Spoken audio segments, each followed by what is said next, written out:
Good evening. I'm Abby Phillip in New York. Let's get right to what America's talking about. Donald Trump retreats. After thousands of arrests, months of clashes between federal agents and protesters, and the deaths of Alex Pretti and Renee Good, immigration operations in Minneapolis are now coming to an end. That's according to border czar Tom Homan. But also tonight, as the administration chastises people who question their actions or accounts of those actions, there are 3 new instances showing that there's good reason to. First, in Chicago. You might remember border agents shot a woman multiple times, claiming she rammed them with her car. It turns out that wasn't true. Body camera footage proved otherwise, including one agent saying, quote, "Do something, bitch." That case was closed and the charges against her were dropped. Now, second, you'll remember this one as well. The feds claimed that an agent shot a man in Minneapolis last month after he was attacked with a shovel during an attempted arrest. Now, the incident even sparked Trump to threaten the Insurrection Act against Minneapolis, along with his officials and allies repeating the account chapter and verse. What we saw was 3 individuals weaponize shovels and brooms and attack an ICE officer that had to defend himself. 2 other Venezuelan nationals ran out of a house and attacked him with brooms, handles, and shovels, which are deadly weapons. He had to discharge his weapon. 3 illegal aliens trying to kill an ICE agent in the street, and we're worried about interactions like this. This is outrageous. Our agent is beat up, he's bruised, he's injured, he's getting treatment, and we're thankful that he made it out alive. Well, it turns out apparently all of that wasn't true either. Tonight, court documents show the DOJ dropping the case against the man who was shot. While the details are vague on how their story fell apart, the government itself says that the evidence doesn't match the accounts of that incident. And third, you might remember, the administration jumped to call Alex Pretti a domestic terrorist, only to be refuted by the facts, and now today, their own Border Patrol. This looks like a situation where an individual arrived at this scene to inflict maximum damage on individuals and to kill law enforcement. This individual who came with weapons and ammunition to stop a law enforcement operation of federal law enforcement officers committed an act of domestic terrorism. That's the facts.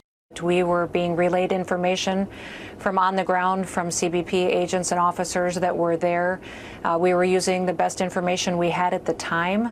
Commissioner Scott and Acting Lyons, did you provide Secretary Noem with an assessment of what Mr. Pretti was engaged in and that he was engaged in domestic terrorism? Are you the ones that told her that? No, sir. No, sir. Did someone in your staff tell her that? Not to my knowledge, sir. No, So sir. why would Secretary Noem, why would she tell the public that this was an act of domestic terrorism? I can't speculate on what someone else would say or why, sir. Mr. Lyons? Sir, I can't speculate to what the Secretary thought at that time, sir. So it's no wonder why Homeland Security has lost credibility and Trump has lost the country on his crackdown. 60% say that he's gone too far on immigration, and only 38% approve of his immigration policies. That's down from 49% a year ago when he first came into office. That incident in Chicago where the woman was shot, I believe it was 5 times by Border Patrol agents at almost point blank range. Her lawyer made the point that had she not lived, had she not survived that attack, we might never have known what really transpired there because the account from DHS was so divergent from what the video very clearly shows, which is the agent swerving in to her. I mean, I think what you're seeing right now is there are a lot of people who go into interactions with law enforcement from a legal perspective, and Judge Hatchett would know better than I, but it's more of a trust but verify type of ideal. Anything that they tell you, you're like, we love law enforcement, but let's pause. Let's actually see the video. Let's actually get witness statements. But in these cases, to your point, the majority of the time, the best witness is dead. So when you're dealing with officer-involved shootings, the best witness, the person who was actually targeted by law enforcement, has died. In this case, we're lucky enough to be able to identify and hear her statement. ICE has a fundamental problem. Kristi Noem is awful at her job. She needs to be impeached and or fired by Donald Trump. I mean, you see his ratings and the poll numbers dropping, sinking on immigration, but you also see immigration agents acting and running amok Over the past few years, you've had nearly 24 ICE and Border Patrol agents that have been arrested and convicted for charges ranging from physical violence all the way through sexual battery. And no one's saying anything about these ICE agents that are just patrolling our streets and committing everything from murder to everything else. We need immigration reform. We need immigration agents. But do we need ICE doing what they're doing now? The answer is hell no. Joe?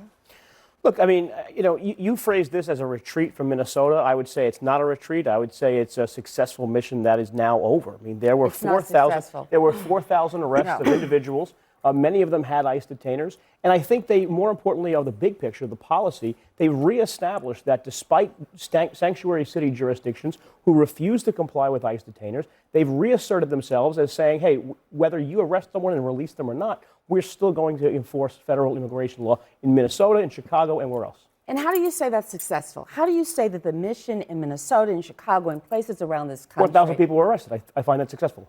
Do you find it successful that people who have no criminal records, who actually have been detained, who are actual citizens, because the U.S. Supreme Court has given them authority based on the color of your skin, which means my skin, your accent where you're working, to be detained? That is not successful, nor is it in compliance with what this country says. With all you due can respect, pick and choose with all due between...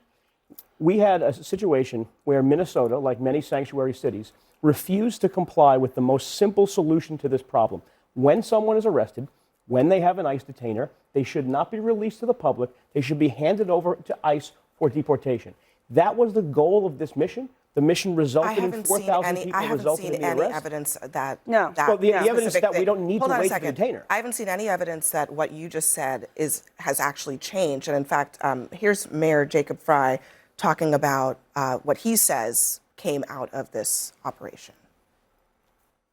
I had two productive, if not three productive meetings with the border czar, Tom Homan. Obviously, there's progress in that they are leaving right now, but as far as some deal that was struck to get them out, the answer is no. I think what you saw is a federal government and an administration that thought that they were going to break the people of Minneapolis down.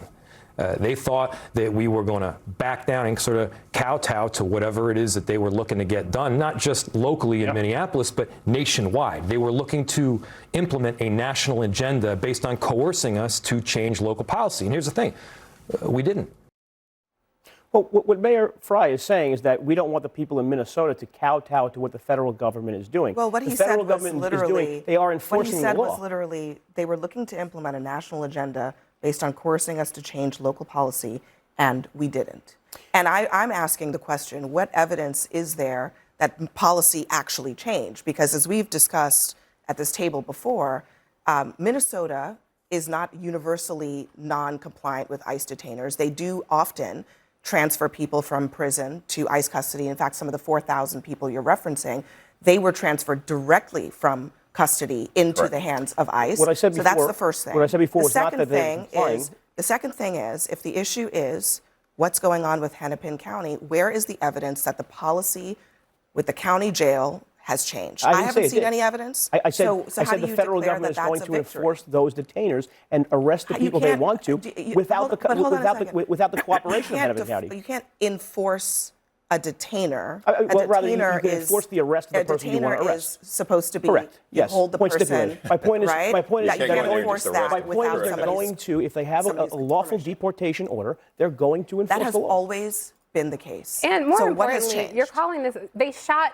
a mother in the face and a nurse in the back, and you're calling that a success. So no, at best, this is a tap dancing performance for Donald Trump, or at worst, it is a gross lack of humanity for fellow human beings. It is disgusting, honestly, that I wonder sometimes when I see something happens, and I wonder, how could we possibly have a debate about this? How could there be another side to what we're seeing? You're bragging that they arrested 4,000 people. So what? If the goal is just numbers, then you can just do snatch and grabs at random. We don't know how many of those 4,000 people are guilty of anything. DHS hasn't even released data on that. That is a scary thing. They have terrorized this community. They cost local municipalities millions of dollars. Up to 20 to 40% of children were not going to school because they were so terrorized. So the alleged pro-life party that's so concerned about children, the alleged pro-law enforcement party that celebrates J6ers getting pardoned and ICE agents shooting moms in the face and nurses in the back, and you call that a success. It is a disrespect to the people out there watching. And I don't know anything about you. I've never been curious enough to Google, but I have to imagine you are a human being with family. You don't want somebody living like that. You don't want somebody being arrested or murdered by the state. And for all the people who have endured that for decades, it is a disgrace and disrespect to call that a success. The immigration laws have not changed in the last 10 years, in the last 20 years. How is it a success that they shot a nurse in the back and a mother in the face? No one is saying, you're putting words in my mouth. Stop putting words in my mouth. I said the operation was a success. I'm not going to say they didn't do anything wrong. They reestablished the fact that immigration and customs enforcement can enforce immigration law. They reestablished that fact. That happened. It is unfortunate. It's a tragedy. There's an investigation going on with those shootings. Look Alex Pretti's mother in the face and tell her that her son getting murdered by the state was a success. No one is saying look yourself in the mirror tonight and tell yourself it was a success. When the hell did I say someone getting shot in a police operation? At the beginning of the show. Let's run back to hold on. I think we can, I think she's raising an important question. How do you characterize an operation as a success if one of the byproducts of that operation is 2 American citizens were killed in the streets? I think a lot of Americans are asking that question. And it's one of the reasons why we're seeing that polling slide that we talked about early on. This used to be a strong issue for the president. It is not anymore, and it's largely because of what Americans are seeing in the streets. Well, look, Tom Homan was set in to de-escalate, and obviously, in a not shocking turn of events, Minneapolis officials, Jacob Fry, are saying one thing about what's happening, and Tom Homan is saying that they do have some sort of retainer or detainer rather with these county jails. But I would say, as for the poll numbers, which you pointed to, I think a lot of that has to do with what the media chooses to focus on. And one thing that Tom Homan highlighted today is that in Minnesota, they have found 3,364 children that the Biden administration lost. And instead, 93% of the media coverage has been negative on ICE, according to the Media Research Center. I know Tom Homan has been big on this lost children thing. But the idea that these children were lost or missing has never been true.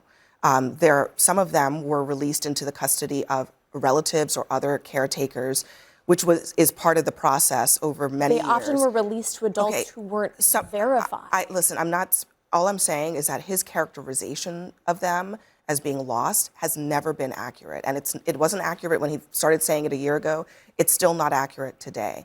There are a lot of different reasons why those children were released into the custody of adults in the interior of the United States. That is not the same thing as those children being lost. But to your point on the depictions of what's happening, I don't know that you can blame the media, but even if you wanted to blame the media, what has also been happening is that Americans have been recording their interactions. That's very important. And that act has actually put regular people who are not immigrants in the crosshairs of this whole. But let's be very clear about that. I mean, you brought up a point about children, and I think one of the things that people saw about children is children being displaced from their homes. We saw children being placed in different detention centers throughout the country. We saw children being sent to cities where they're not from with their parents, and a lot of people found that to be inhumane. I think you're right. I think much like the Edmund Pettus Bridge, when people are able to see brutality, their minds change, whether or not it's civil rights or whether or not it's immigration. Right. But I do want everybody around the table to be extremely honest. Now, it wasn't with Keith Porter in L.A. It wasn't with Renee Good when she was killed.